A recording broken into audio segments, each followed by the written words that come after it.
The following is a local resident producers program. The program content is the sole responsibility of the producer and does not necessarily reflect the views or policies of CATV2, Oshkosh Community Media Services, the City of Oshkosh, or Time Warner Cable.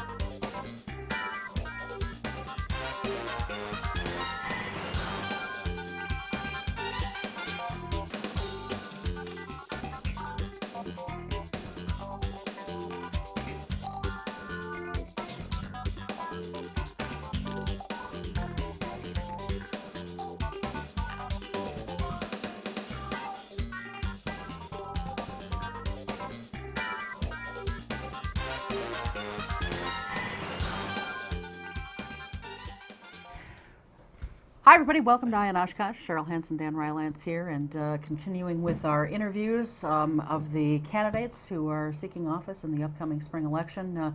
On this particular edition, we're joined by Burk Tower to my left and Tony Palmeri to Burk's left, both seeking the position of mayor for the city of Oshkosh. Both are currently on the city council, and a kind of a unique situation because if Burk is not elected mayor, he retains his council seat for one more year. But Tony, if he is not elected mayor, you're out. You're off the council. Correct. So this is kind of an interesting little scenario we have going here. So anyway, but thanks to both of you for being here. Welcome. We appreciate it. Thank and you know, you guys have done this enough. We always start out by asking people to, tell us a little about themselves, and by now I think people probably know about you guys. But why are you seeking the office of mayor? Whoever wants to go first. I can go first. Go here. ahead. Really a couple of reasons. One, I've always been one who would rather be part of the action rather than watching the action take place. If you have concerns about things in your community, you might as well be as involved as you can. And I see the opportunity to be mayor as an opportunity to be involved at a higher level than in the past, and as a council member. You don't have much more power, but I see some things that can be done in the role. The second is, I think it's great to get back to the community. It's an opportunity to do that at the same time. We've been fortunate. Been fortunate as a family. Family has been here and grown up. The kids have grown up, and we've been lucky. So I think we owe it back to the community. That's what you do. Okay, Tony. Well, when I ran in 2007, I ran on the platform of greater accountability, transparency, openness in City Hall. I think I've been a forceful advocate for those things in my time on the council. I think I have the leadership ability that we're going to need in these very difficult times. The governor in Madison has put cities in quite the spot. We're going to have to work not just harder, but smarter. And I think I've demonstrated the ability to ask the tough questions, do the reading, raise the issues that need to be raised. And I'm also a tremendous fan of the city of Oshkosh. I want to be a promoter of the city of Oshkosh as mayor. I believe I can do that. So I'm looking forward to serving if the people will vote for me on April 5th. Okay, all right. You talk about asking tough questions. I got a tough question, one for each of you. I mean, we like to think that they're all tough, but this These are really this tough, is a little criticism of each of you, and I guess it's my own personal criticism, but it's one that I've heard from other folks as well. Burk, you have been always a big cheerleader for city administration. And recently now you've started asking more questions. I don't know if in the past you'd ask questions behind the scenes or what have you, but I know what I have seen and what I've heard from other folks is it seems like in the past you've quite often, more often than not, maybe had a rubber stamp. And if you're elected mayor, and even if you're not, if you remain on the council, how will that change? Well, I don't know that it's exactly a fair criticism all the way down the line. I've been supportive of a lot of things that they've done. In fact, the council, if you look at the total number of votes we have, there are very few votes that come up negative because we have a staff that I think does a good job, and we have several bodies in the city that are made up of citizens who go through a lot of time to send us things with the expectation we're going to do it. I think part of that comes from the standpoint that I'm not as open a critic at meetings. If I have a concern or that, I generally go to the people, the individuals. I don't think the meetings are always the place to do it. So I think my criticisms or my concerns, I wouldn't, my concerns, I go to people. I talk to people. I try to work with people and work it out beforehand. If I have concerns about an issue that's coming up, I will go and talk to people before it comes and see if we can resolve it. In the past year, there are a couple things, because I see our ability to sustain ourselves as a city is coming into focus. Is in the financial area was where I really got into it this year, and that and in performance evaluation, and those are two things which we've been pushing for sometimes more behind the scenes and didn't get to where we were. And if you look at the data, I showed the data and had some data made up for the council, the shift to the personnel costs the last few years has not come out of increased revenues, but has come out of the operating budgets, which mean our people are working with less and less people. And that's been a shift as we've tried to hold the tax base down. It's been an economic reality. And as times get tough, you have to get a little tougher on some things. And I didn't think the administration was moving as fast, because I thought where we had it was not sustainable. All right, fair enough. Now, asking questions, Tony, Yes. you asked a ton of questions, and I think that's good. I really do. But sometimes I sit back, and again, this is something I've heard from other folks too, is that the way you question folks on city staff and the city manager, it frequently comes across as almost like you're interrogating them, like they're on trial. And I find that a little uncomfortable, as I'm watching it. Right. And I'm sure that they find it uncomfortable to kind of be almost under your thumb, sort of, or under this microscope that is maybe a little unfair at times in the way you're questioning. How would you respond to that? I mean, do you feel that there's any merit to that criticism, or do you think it's an unfair criticism? No, I don't think it's an unfair criticism at all. I think that some of these issues are controversial issues. I'm very passionate about them, and especially if I feel that we're not getting a completely candid, accountable response, I think that's when I go into what you might call interrogation mode. It's never my intent to make anybody feel uncomfortable. In fact, I think that Mark Roloff, our city manager, and I have given each other mutual heartburn at times, but I think that there is a respect there.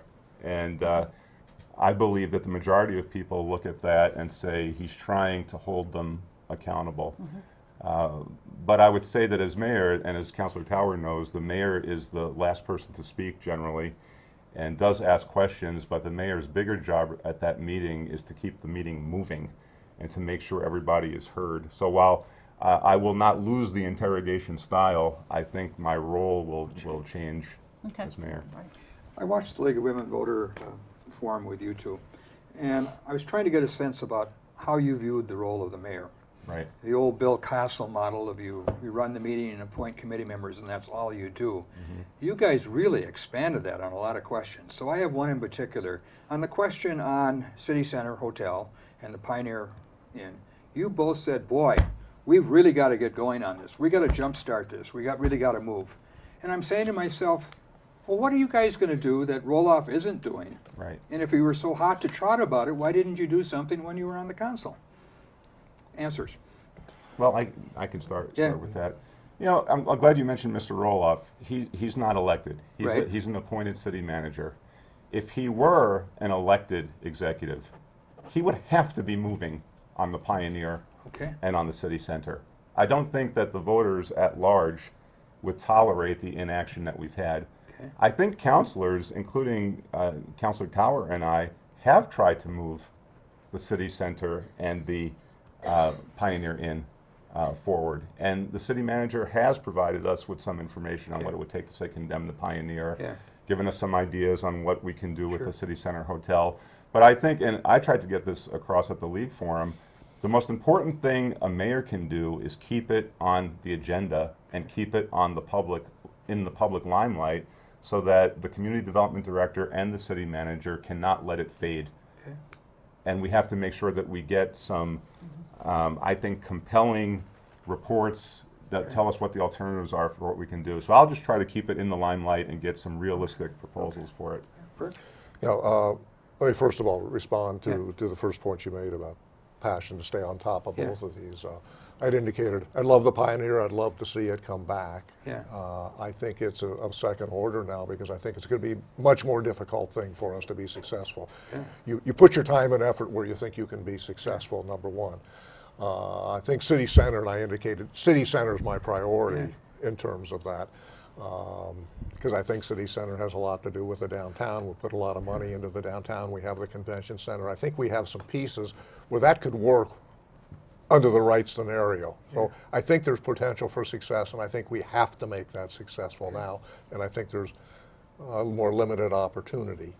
But you guys Tony's right. You could have been introducing resolutions as council members to get going on it. No, I don't think so. I think, as Tony said, I think both of us have, and other council members and the mayor on the Pioneer, quite frankly, have pushed as far as you can go. pushed people in terms of doing it outside. You don't come into each council member just to show that you're doing it there. You talk to people. And I think Mr. Roloff was sensitive of that because we get a number of communiques from Mr. Roloff. This is what we're doing with the city center. Right. This is what we've tried to do with the Pioneer. It's hard to get conversations. We've tried a number of things. When things have come to us as a council with respect to the city center, when the local group came in, we were willing to make a kind of a sweetheart deal with the convention center. We've indicated, I think to some degree, I've been willing that we're willing to talk to people about helping in some ways, but we need to see something else out of them because we either need them to move to sell or to step up and really run it in a come up with I agree. legitimate business plan. And I think that action is going on. It doesn't go on in a council meeting necessarily. Those are the things that happen outside. And that's where I think that's where a mayor can be important. I think a mayor probably ought to be at the table at times with the city manager, if for no other reason, because the title mayor, you don't have any authority to speak of much. Yeah. But I think if the mayor's at the table and says the people of Oshkosh want that, at times it can be helpful. The people of Oshkosh are willing to support. If you'll do most of this, we'll do a little bit of this, and we'll work with you in terms of the convention center. So I think the efforts have been there, and I think the council has pushed. I just think there are limitations of what you can do with the Pioneer. It's frustrating. I do too. It's terrible. It was a great place to be. It was a center of activity. Well, speaking of City Center Hotel, there have been so many articles in the paper about that place in the recent months and weeks.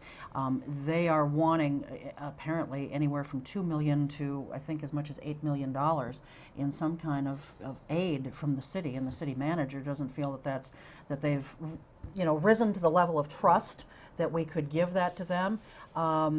I see you shaking your head, so I think you're in agreement with that, and I suspect you may be also. But where does each of you feel, and Tony, why don't you go first, where does each of you feel this issue stands as far as giving them any kind of assistance at this point? They clearly have to demonstrate more credibility and follow through. Everything from doing work without getting building permits to promising to make renovations that have never happened. I do think we need to give the ownership group a little bit more time to show that they can follow through. If that doesn't happen, I agree with Councilor Tower. We have to try to reach some resolution here. Are you going to sell, and maybe how can the city assist that? But I think we're in agreement. There's going to be no aid at all from the city until a more credible ownership pattern is shown, and we haven't seen it yet. Well, really in the entrepreneurial world, we just spend a lot of time with people and doing that. There are the three things to look at. One's the opportunity, and that's an opportunity we have to take advantage of in the city. But the two other things that go along with that is you want somebody who can take advantage of the opportunity. And they haven't demonstrated to us that they are the people that can take advantage. You do that by developing a business plan and say, this is where we want to go, and here are the details. They appeared before council once and talked in generalities and had somebody else talk for them. The other thing has to do with resources. They've never come and said, we want this number of dollars, that number of dollars. They've been asked for a plan and thrown out a few things, and they haven't done it. So, you don't. So there's nothing at that point. If somebody came with a great plan and had a history of success, or had a partner who had a history of success in hotels and flagging hotels, we might listen, you know, or if they sold it to somebody in that ilk. Well, and There's speaking some of help. sure, and speaking of successes, you know, we've had some developers in town who have done really wonderful things with putting in housing, you know, moderate to low income housing for folks. And you know, one of the things that Dan and I have been asking council candidates, and so we'll ask you as well, is, you know, things haven't. I mean, yes, we've made some progress along Marion Road and so forth, but it kind of has stalled right now. And, you know, is it maybe time to look at putting some residential housing along there, maybe by one of these developers or maybe by someone else, but put some housing along there, because that seems to be where the development is happening. The man on Division and the one on 9th, those were all full. Yeah. Built them in a short period of time. Yep. Clearly there was a demand for them. So we're thinking maybe, can we shift from commercial to residential in that area? I think from the very beginning, we were looking at mixed use. I mean, Tony Yeah. used to talk about that. We Right. talked about it, you know, one Yeah. time we had kind of a plan when the university was going to be Exactly, involved. So we yeah. were going to tie education to the Right, downtown. We were going to have, you know, some housing in here, and the housing would come with maybe a hotel and a restaurant and some commercial. And that concept, I guess I would still like to hold on to, because I think it's a great concept for developing, for developing the riverfront. I'm not sure that houses down there would go over very well. We are going to have the senior housing project, which will be going in there. We'll start digging. So I'm hopeful that that may begin to generate some interest in some mixed use. I think it would be great. I mean, this is where, you know, if you talk about mixed use, Tony and I always aren't going to agree on all things with respect to smart growth, but this is one area where we could have a smart growth kind of area. If we can get the river walk in there and get some more of that in there and get some housing, maybe we'll see some commercial activity, which I think would be wonderful. Okay. And we do have a little bit of commercial activity, and somebody else who has indicated an interest but isn't ready to go in yet. Glass Nickel. What I think we need to avoid, and this is my main criticism of our city manager, I think an ethic has been introduced into City Hall that when it comes to economic development, we need to just get things done. And my view is, if we want housing, moderate to low income, if that's our vision, let's pursue it and do it. But if we come to the conclusion that we want commercial development mixed with housing, then let's hold out for that. What I really reject and have problems with is the idea that we'll do whatever we can at the moment, because I think that's short-term thinking. And especially as this economy still remains weak, it's going to be awfully tempting to just go with anything you can do. And I just don't think that's the healthy approach to take. Okay, all right, good. I have two hypothetical questions. Think out of the box, and I have two different ones, one for each of you. And they're hypothetical, so don't argue that, oh, this wouldn't happen because of reality, okay? These are hypothetical. Tony, my question to you is, you're mayor, and Congressman Petri calls you up on the phone and says, you know, I'm chairman of the subcommittee on aviation in the House. And the speaker has just called me and he said, you know, we want to pour a lot of money into that airport in Oshkosh. Can you give me a couple of really big ideas what we could do to put money into Whitman Airport? What would you answer? Well, if it deals with the airport, we're probably going to have to engage the county and get the relevant officials involved. Okay, that's real now. The ideas. Forget the reality. What ideas could you give him? For what we would do at the airport? Yeah, he wants to pour a lot of federal money in there. What suggestions could you come up with? I would suggest that we expand the businesses that are currently there. We Okay. currently have 700, I believe at least 700 jobs at the airport. Okay. If they've got more money, let's bring it in. Okay. If there's a possibility to get some commercial air flight back to Whitman Field, let's think about that. Okay. But you're really dealing in a hypothetical world, Dan. Well, of course I am. Yeah. But you know, we ask I so don't see this money questions that coming are from the feds, out yeah. of the box. That Right. Now Burke's going to like my question to him even less. He's made, I like that one. yeah. Right, right. I was ready for that one. The mayor calls, or you know, the Menominee Indian tribe calls you, and you're mayor, and they said, you know, we really would like to get your sense whether you would support us taking the rest of the Marion Road development and building a Chief Oshkosh gaming casino. We want a 50-year lease, and we'll give the city 15-20% of your the profits for 10, 20 for the length of the lease. What would be your response to that? At this point in time and historically, because I've thought about this in the past when Okay. it's come up, it's been no. Okay. I'm not for putting a casino in the local area, and I don't mind gambling at Okay. times. I don't think it's the appropriate thing to do because of the draws in more local areas. I think it would create more chaos, and that would, maybe if all of this problem with the state comes back and you're pushed into a super corner, sometimes you change, but I don't think I would on that one. That would not be how I would want to see development in a community. I see too many drawbacks to that, particularly sitting right next to a university with athletic programs and things like that. There's, no, I would have no interest in that. Okay, yeah. They both didn't work really well, did they, huh? Well, they are hypothetical. Yeah, absolutely, yeah. The postal operation in Oshkosh, that's still kind of up in the air, but do you think that the city, as a city body, could have or should have done more to try and, push to keep this here? And again, we don't know yet if it's going to leave, but, if it does leave, should we have done more as a city? Go ahead. I'm sorry. It's a good question because jobs are involved in jobs with local people. So you look at that and see what the issues are involved. So that piece of it says, yeah, we ought to do what we can do. But that takes you to the next question. What can you do? What are the things that you can do? We passed a resolution. Mark has written. We've talked to Petri. I brought Petri to town. He has had no luck. I think a number of the business folks in town have gone out and tried to do it. I just think there are limited things that could be effective. I mean, if somebody came and said, this is what you could do, and it might be somewhat effective, I'd be more than willing to do it, other than do the resolution and talk to people, because you can't talk to the people that are the decision makers. Yeah. Did you speak at the public hearing? At the public hearing, no. But there were a number of people who spoke on behalf of the city, and Mark was there, and others were there, and I don't think every council member has to go there to show that I did it. You may have a different thought about that. So. He points to me when he says that. I noticed You're the one that raised the question. I believe they had the public hearing, I believe, was the night we had a council meeting. Actually, it was. Yeah, so we couldn't go. Well, that's right. I forgot. Right. They scheduled it for that night, and there was Exactly. something else going on that night at the same time. So. Hindsight being 2020, we probably could have gotten involved a little bit earlier. But I really think, with all due respect to him, Congressman Petri dropped the ball on this one, because it looked like former Congressman Steve Kagan got in front of this in Green Bay and led on it early. And I think Tom Petri got into it a little bit late. And then I agree with Councilor Tower. There was only so much the city could do at that point. But I'll give Mark Roloff kudos. He's been actively engaged in this, trying as much as he can to save those jobs. I got a couple of short ones. Sure, go ahead. Okay, this is probably the most important decision that we made in Oshkosh. This coming Tuesday, will you vote for chickens to amend the pet ordinance so people can have 4 chickens? Although, let me just say, by the time this airs, the meeting will be over and That's the vote true. will be taken. Do you want me to just pull it off the table? Well, no, let's hear their Okay. answers. That's Yeah. fine. Well, yeah.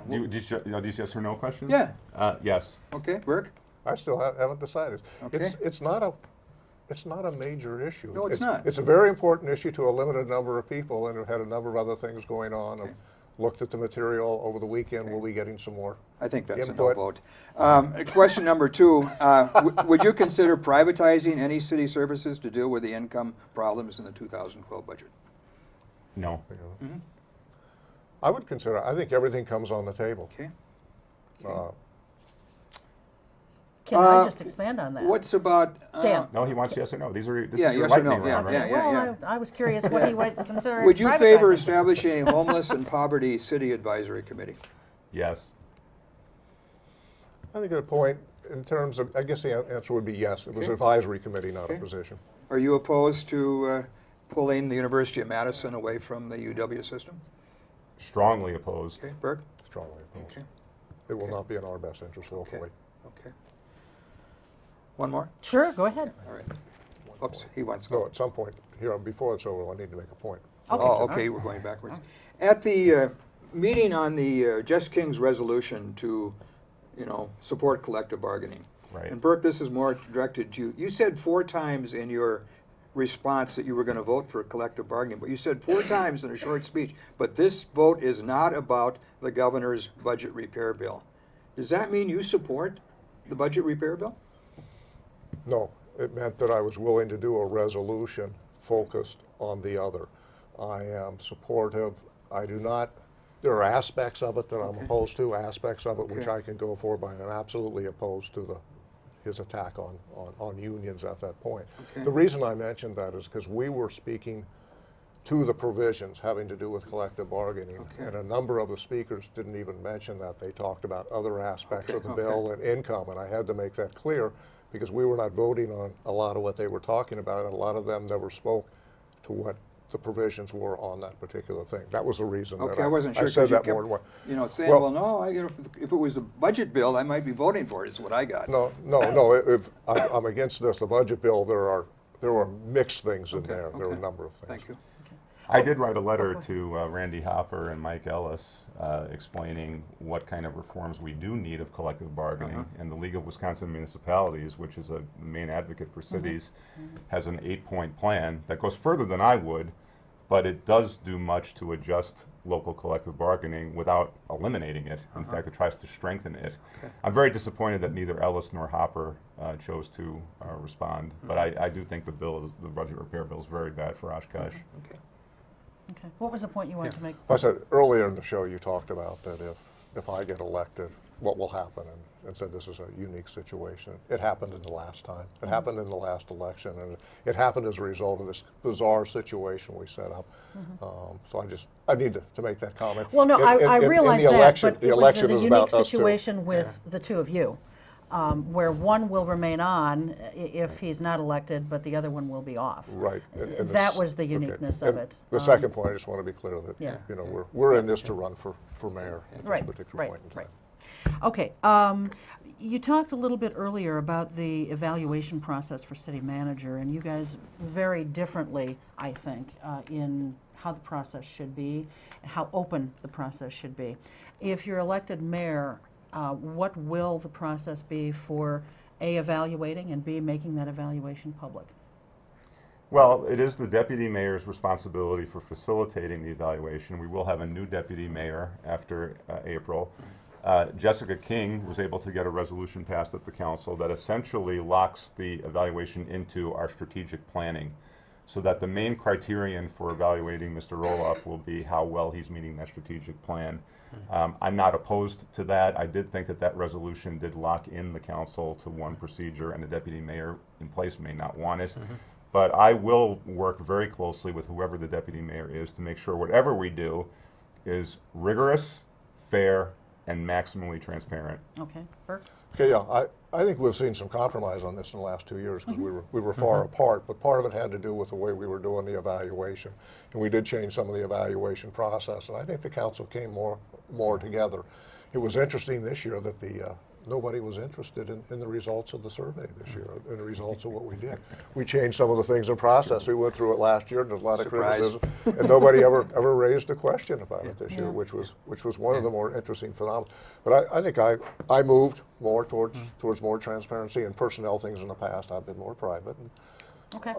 Almost out of time, but why don't you each take about 20 seconds or so, look into camera 3, tell folks why they should elect you as mayor of the city of Oshkosh.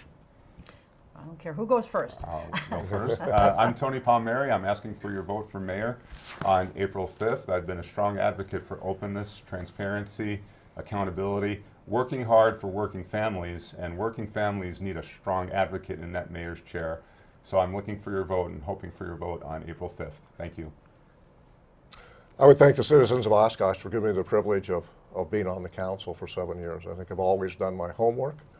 I've worked hard. I've tried to take all perspectives into account, and I've made decisions that I think are in the best interest of all people of Oshkosh for the long run. I think my qualifications relating to my background, my experience, demonstrated success in a variety of settings out there, commitment to whatever I do, make me the best qualified candidate for mayor. So I ask for your vote on Tuesday, April 5th. Thank you. All right, excellent. Thanks to Thank both you of you. both. Good Good luck. luck.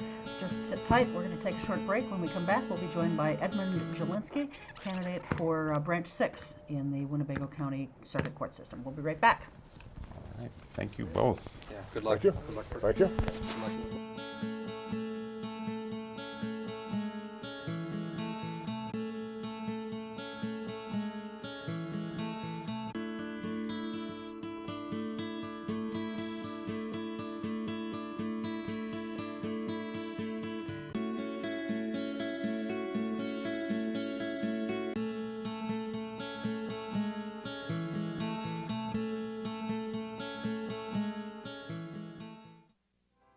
Every year, the U.S. Department of the Treasury receives about 1.4 million reports of problems with paper checks. Checks can be lost, stolen, or delayed. If you still receive Social Security payments by paper check, Treasury wants you to know about a safer, more convenient way to get your money. The Direct Express Prepaid Debit MasterCard. The Direct Express card is new and is available to anyone receiving Social Security benefits, even if you don't have a bank account. Your monthly benefits will be automatically placed onto your card account each month on the day your money is due. While other debit cards cost money, it is possible to use the Direct Express card for free to make purchases, pay bills, and get cash at thousands of locations nationwide. There are no sign-up or monthly account fees. No more waiting for the mail or worrying about lost or stolen checks. Call 1-877-212-9991 or visit www.usdirectexpress.com.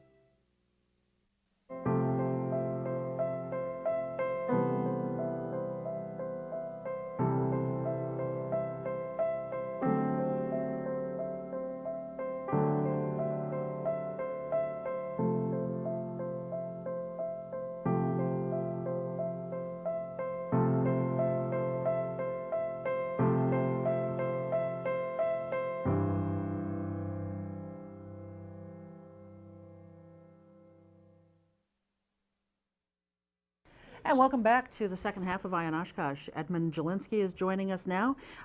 As I mentioned at the outset and just before the break, he is the other candidate who is seeking the judicial bench in Branch 6 here in Winnebago County of our circuit court system. So welcome. Thanks for being here. Thank you very much for having me.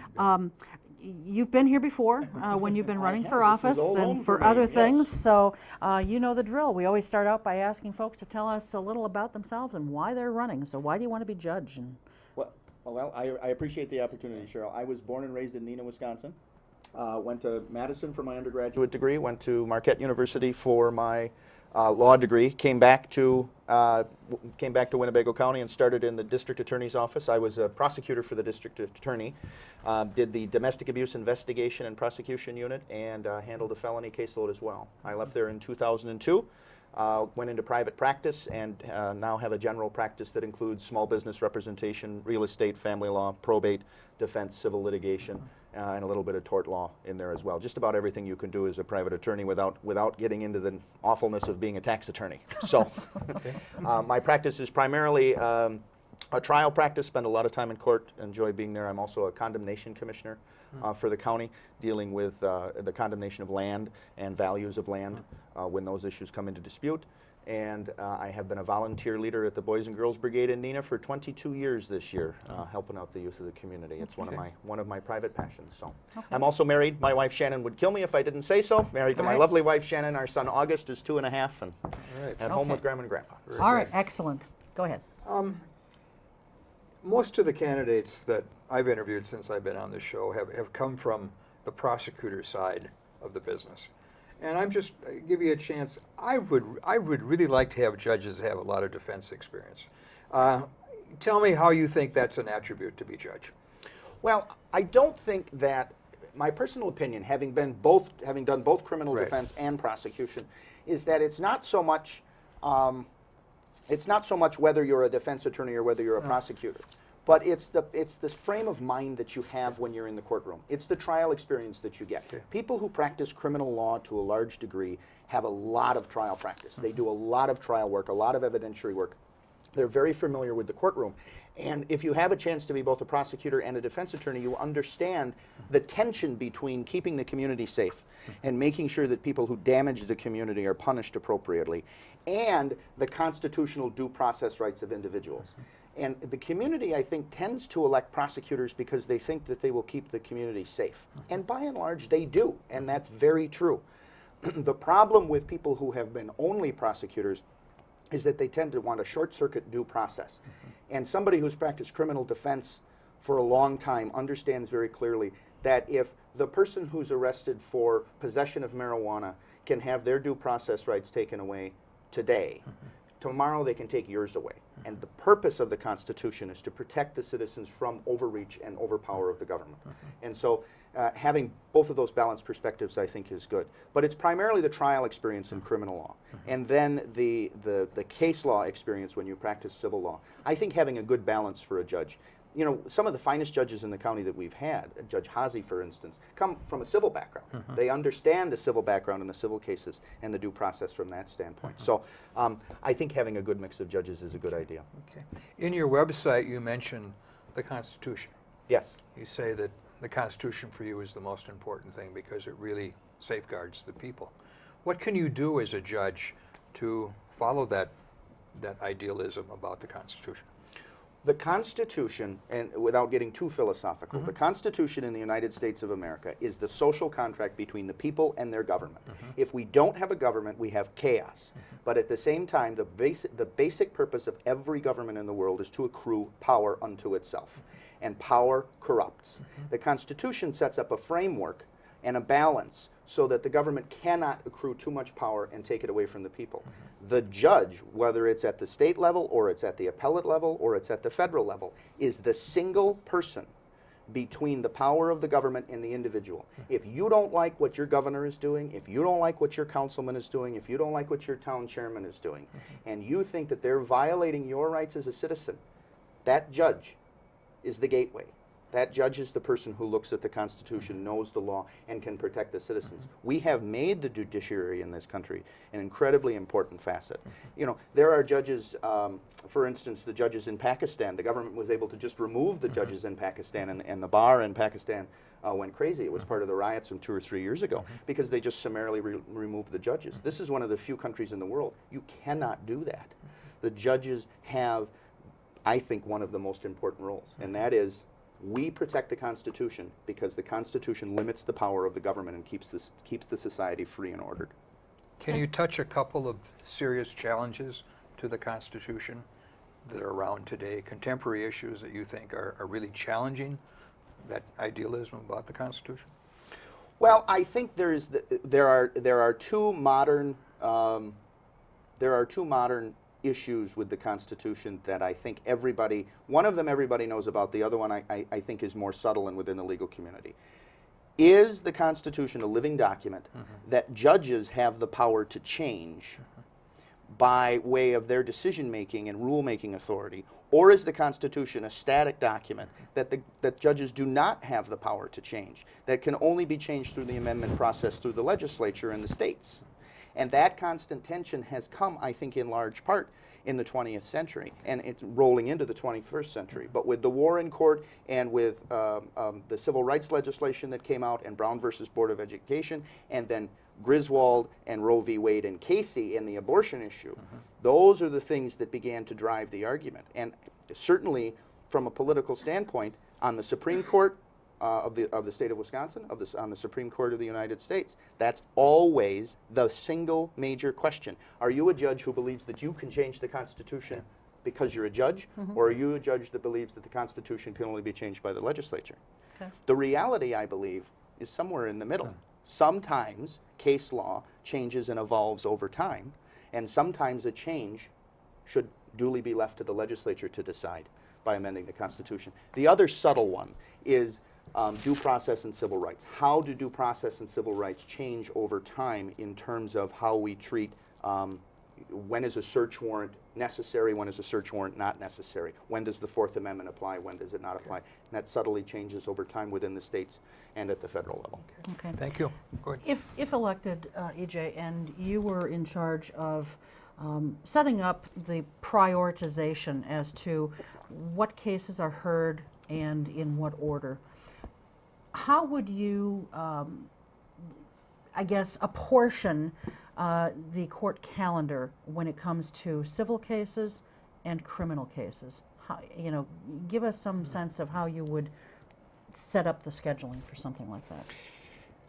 I have to tell you that if you're talking about a micro level where on Monday and Tuesday of the second week of the month we're going to handle things in a particular way, you can do that. Technical. But that's all that judges are able to do. We're only able to fuss around with those types of things at the edges. But if you were able to do more.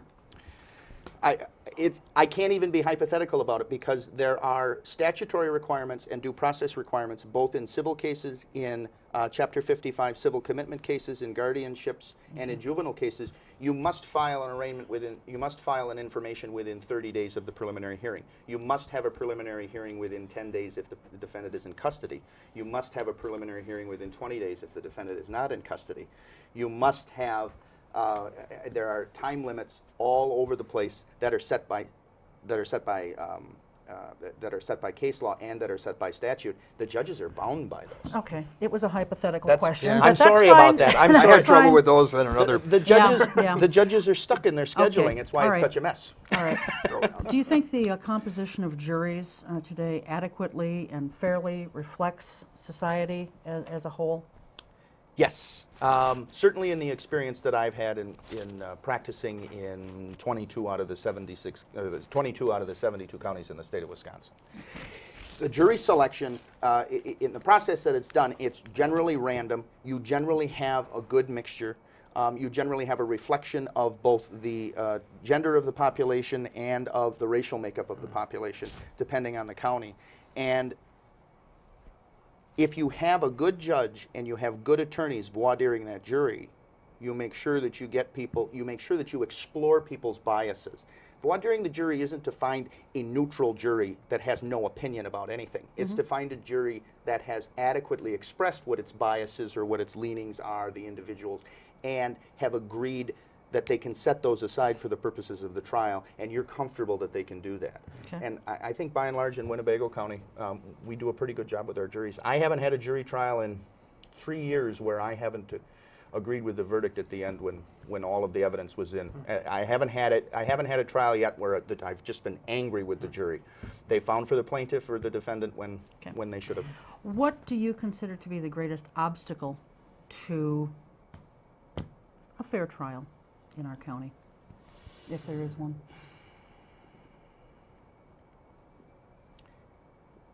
My experience has been that the greatest obstacle to having a fair trial is when you have a judge who is making decisions about what evidence is going to be shown to the jury and what evidence is not going to be shown to the jury.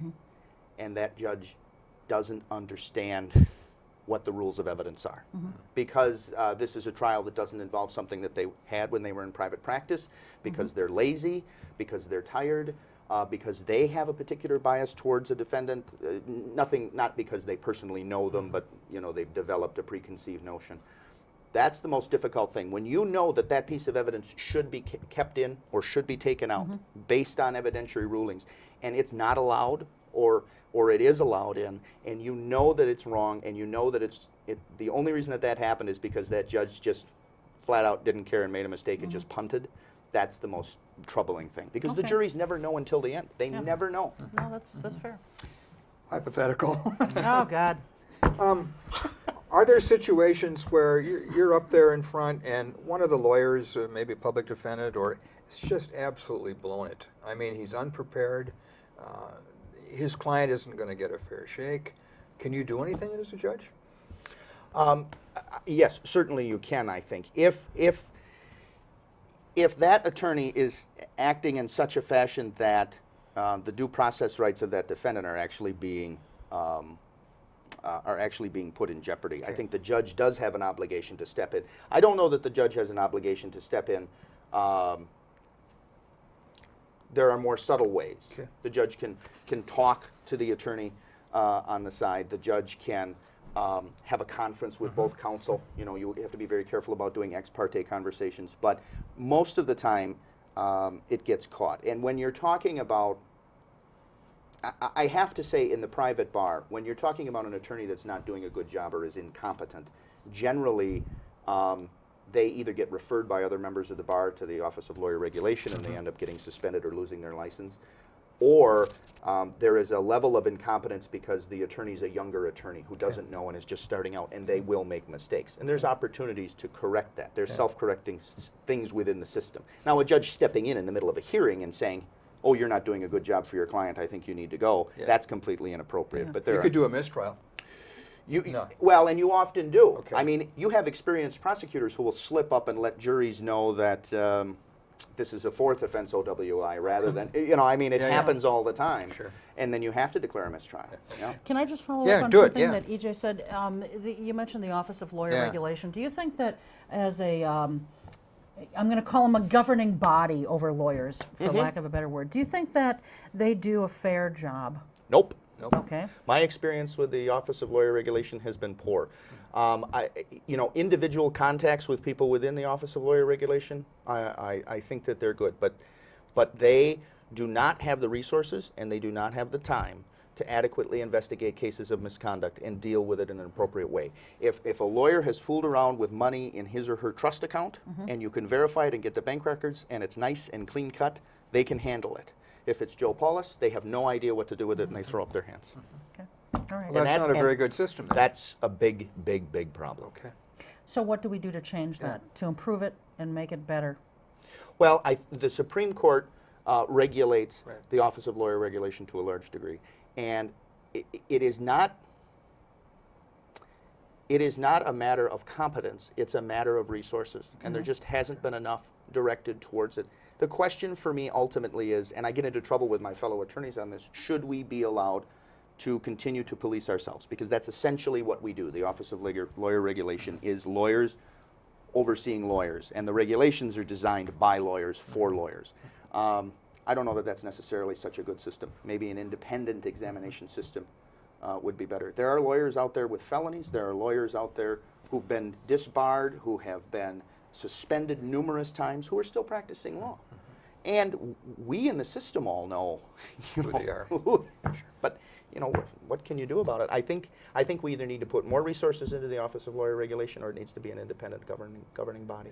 And in this tough fiscal times, there's probably not going to be any more funding. It's not going to happen. No. Right.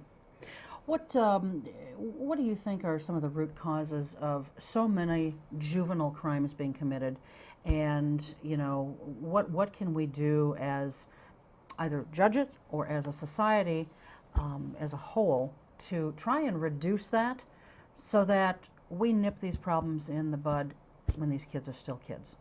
Well, I think you hit the nail on the head. You cannot wait until they get into the system. There are so many programs available out there through the Boys and Girls Club, through the Boys and Girls Brigade, which is the organization that I've been associated with for most of my life. I know Dan Bissett's been involved in youth athletics and Cub Scouts and those types of things.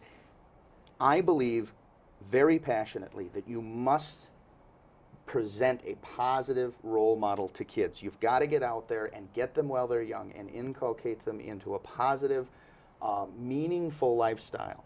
And there's so many opportunities to volunteer and go out there and do that, and so few people in the community who actually go out and do it. I mean, the Boys and Girls Club or the Boys and Girls Brigade or Cub Scouts or any of these youth organizations would kill to have 30, 40, 50, 60 more people come in and take a kid by the hand and say, come on, I'm going to show you what it's like to succeed. I'm going to show you what it's like to have somebody who cares about you. And it's not underprivileged kids. It's every kid. Every kid has the opportunity to be better. If you wait until they get into the system, we don't have the resources, we don't have the time, and we don't have the capacity to save children. It's not what it's for. We need to catch them ahead of time. And my plug is to people in the community, go out and volunteer. Volunteer and help kids. You're going to see a reduction in the amount of kids coming through the system if you do that. Don't leave them on their own to their own resources. Every time we interview candidates for judgeships, I always go back to Senator Day O'Connor saying that this is not the best way to elect them. We ought to have appointed or stuff. And I know it's a stale question, but it's really hard for us, for the public at large, to really get a handle. You have your qualifications and you have your people that are supporting you, but would appointment process be a better one? I guess my question is, would you like Governor Walker or Governor Doyle to be appointing your judges, or would you like the people of Winnebago County to be electing them? That's a good hypothetical. I would not have the governors appoint. I would have a commission of probably distinguished people in the community. Obviously have to be appointed by either Governor Walker or Governor Doyle. Right. And there is a problem in that. And I understand that. But the trade-off is this will be a very low turnout election. My guess is that the 18% that vote really don't have a good sense of your candidacy or Dan Bissett's. I mean, they know who you are, but that's not a perfect system either. It's a 5-minute decision. It's not. Yeah. It's not. But The experience has been that in this country, generally the people get it right. They generally get it right. Now, I know there are some states in the Midwest, I think it's either Nebraska or Iowa, that has gubernatorial appointments of judges. And there's a committee selected by the members of the state bar. So the state bar as a whole votes on who this committee is. North Dakota has a similar the thing super to that. lawyers, Yeah. and they make the recommendations to the governor. If the governor goes against their recommendations, there's a lot of political heat for that. And so what they say goes, and you get some pretty good picks. But ultimately, the decision must rest with either the elected official, who is elected by the people and beholden to the people, or the people themselves. Yeah.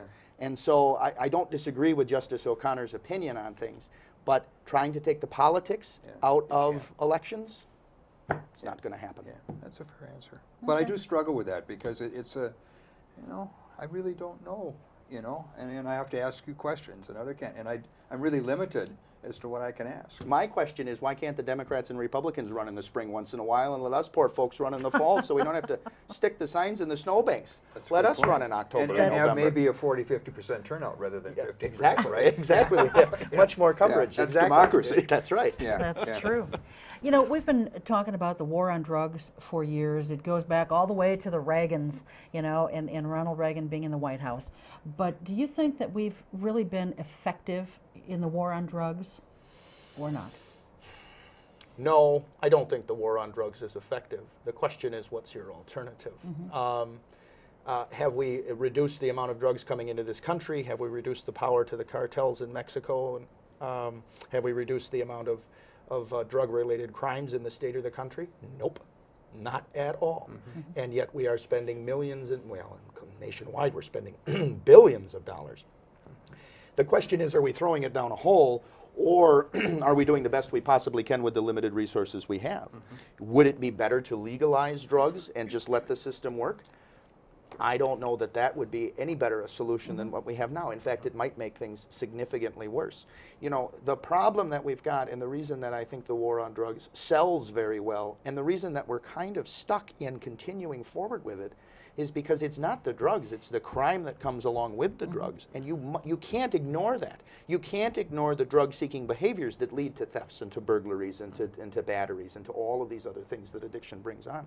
Those are still the scourges of society that the society needs to be protected from by the system. You're spending the majority of money on that. You know, we're making some headway with offender programs that try to get offenders sober so that they don't come back into the system and we reduce the rate of recidivism. More money into those types of programs might be useful. But at some point, you got to put the guy away before he hurts somebody. Okay. We have judges in this county who have a reputation for being very tough. We have some who have a reputation for being not so tough. Not soft. Soft on crime, yep, soft on criminals. Where does Edmund Jelinski kind of fall? It's a difficult question to ask. You asked me this last year, Cheryl, and I'll give you the same answer I did last year. You remember it. See, I don't. I do. All Let's right, okay. just put it on the table. Judge Carver and Judge Gritton. Judge Gritton, hang him, Judge. Judge Carver, let him go. I've practiced in front of both of them, and I have seen Carver hand down incredibly difficult and long sentences. And I have seen Gritton give sentences out that I thought, geez, I would have been a little harder on him. When you only see a snapshot picture and you get a generalization, you don't see it with the detail that the attorneys that practice in front of them on a daily basis. All of the judges in this county take each and every case that comes in front of them as an individual case with individual facts and applies an individual sentence to those. And I think when we generalize about that, it's very difficult to do. I would look at that person in front of me, and I would look at their personal characteristics, what we need to do to make sure they don't come back into the system, and how serious that crime was, and how much they need to pay for that crime, and I would sentence them accordingly. Okay. And if I get a reputation for being too light on them, so be it. If I get a reputation for being too hard on them, so be it. I'm going to take each case as it comes individually, and I'm going to do what I think is right. Okay. Let's talk about sealing court documents. There are times when documents are sealed. Do you think that, well, when do you think court documents should be sealed? And then the other part of that is we have this great thing in Wisconsin called CCAP. There's been talk in the last year or so about allowing access to CCAP information only to certain people. So the other part of that then, EJ, would be, do you think CCAP is a good thing, or should that information be limited, and if so, to whom? Oh boy. Okay. There are times when information should be limited, and that has always traditionally been the case. Juvenile cases are sealed. Some certain mental commitments are sealed. Medical records are sealed. Those types of things that would involve HIPAA or involve children are seized. Sensitive crime cases are sometimes, the judge has the ability to seal the courtroom if you have a 5-year-old victim of sexual assault coming in to testify. The question with CCAP is entirely different. CCAP is simply being able to access on the internet what you could walk into as a citizen into the clerk of court's office and get before CCAP existed. And that's open records law. And open records law is absolutely, in my opinion, sacrosanct, because if you don't allow the public to be able to have free access to the courts and know what's going on, and you don't have that transparency, you generate distrust within the court system as to who's being prosecuted or who's suing whom, and that distrust starts to slowly disintegrate the system. You cannot operate the type of justice system we have without absolute transparency. Now, because CCAP is so readily accessible for employers and for other people, and because it's used in inappropriate ways sometimes, it creates a problem. But the state legislature is trying to deal with it, and so is the state bar, in terms of changing what the definition of an open record is, rather than sealing records, saying there are certain records that you can petition to say, these records no longer fit the definition of an open record. I was charged with murder, and it was based on a completely faulty ID that came out in the preliminary hearing within 1 day of being charged, and the case was dismissed. It wasn't me, it was clear. Should that charge of murder remain on my CCAP record for the rest of my life, or should that be removed because it was a mistake? Those are the types of things that we're trying to deal with, and I think that's the problem that CCAP presents that we need to fix. You know, there are so many cases. If you had a corrupt district attorney who charged you with burglary, just made it up and charged you with burglary, and then ultimately you were found innocent, should that remain on your CCAP record forever for employers and everybody else to look at? I think that's one of the problems. That's a big problem. We're almost out of time. Why don't you take about 30 seconds, look into camera 3, tell folks why they should elect you to branch 6.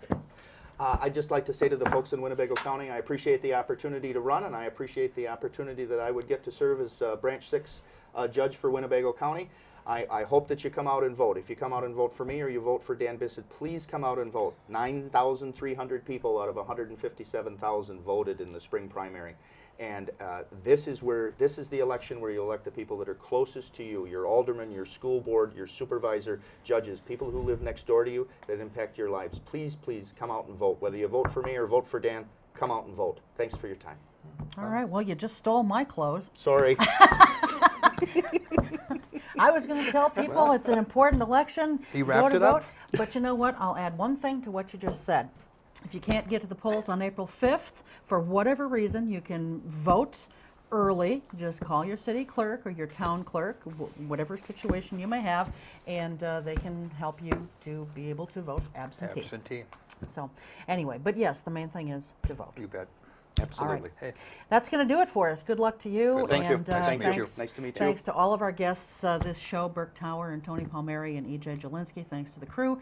And of course, as always, thanks to you at home. We will see you next time. Until then, take good care. Keep your eye on us. We've got All Right on Oshkosh.